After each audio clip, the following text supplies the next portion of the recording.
Assalamualaikum warahmatullahi wabarakatuh.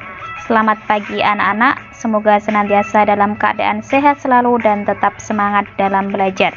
Baik, untuk hari ini kita kembali belajar bahasa Indonesia di kelas 8. Yang akan kita pelajari hari ini adalah struktur dan kaidah bahasa teks berita.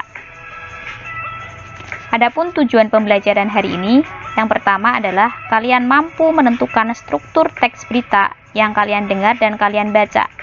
Yang kedua adalah kalian mampu menentukan kaidah kebahasaan teks berita yang kalian dengar dan yang kalian baca. Yang pertama adalah terkait dengan struktur berita.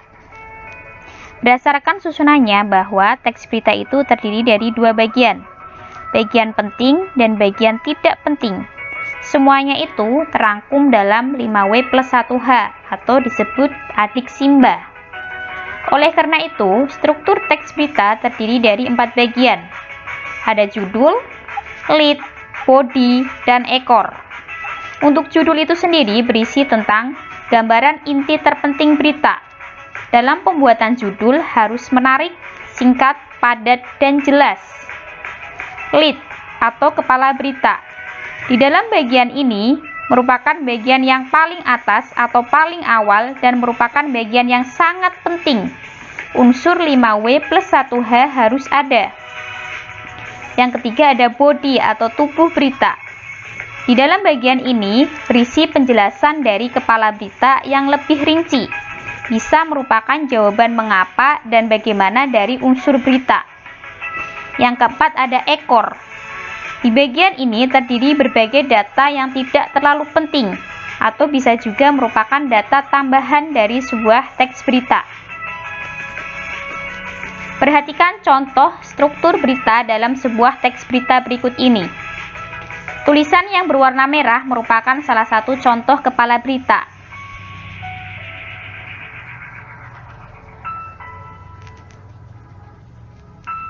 Tulisan yang berwarna biru merupakan body atau tubuh berita.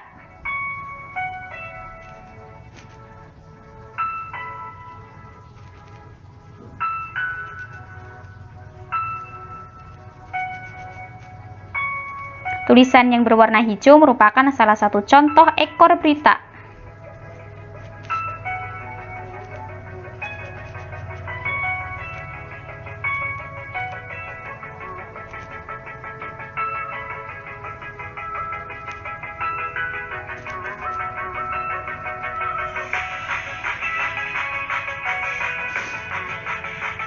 Nah, ini merupakan salah satu contoh struktur berita dalam sebuah teks berita. Selanjutnya adalah kaidah kebahasaan teks berita. Yang pertama ada penggunaan kalimat langsung. Kalimat langsung ditandai dengan tanda petik 2 dan disertai dengan pernyataan. Contoh.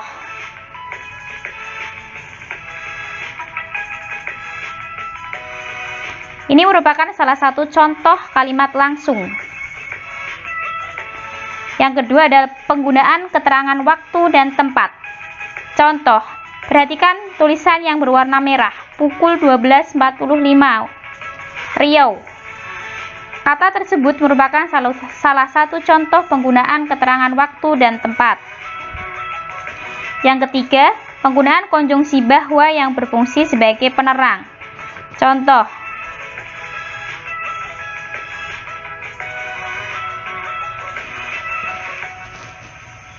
yang keempat ada konjungsi temporal atau urutan waktu, misalnya kemudian, setelah, sesudah, awalnya, akhirnya. Perhatikan contoh.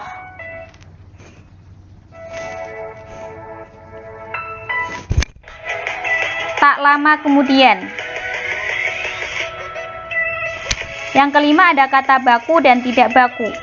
Kata baku dan tidak baku sudah kita pelajari di kelas 7 kemarin. Yang keenam ada kata kerja mental atau kata kerja yang terkait dengan kegiatan dari hasil pemikiran. Contoh, memikirkan, membayangkan, menyimpulkan, berpraduga, menambahkan, berasumsi. Contoh dalam sebuah kalimat, mereka memikirkan solusi untuk bisa keluar dari peristiwa-peristiwa yang memilukan itu. Itulah beberapa terkait dengan struktur dan kaidah kebahasaan teks berita yang kita pelajari hari ini. Semoga kalian bisa memahaminya dan bisa bermanfaat untuk kalian juga.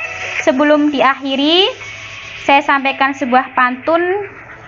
Di kebun binatang lihat kuda, lihatnya sambil berjajar. Wahai para pemuda, jangan pernah bosan untuk belajar. Sekian, terima kasih untuk belajar bahasa Indonesia hari ini. Semoga senantiasa bermanfaat dan berguna untuk kalian semuanya. Wassalamualaikum warahmatullahi wabarakatuh.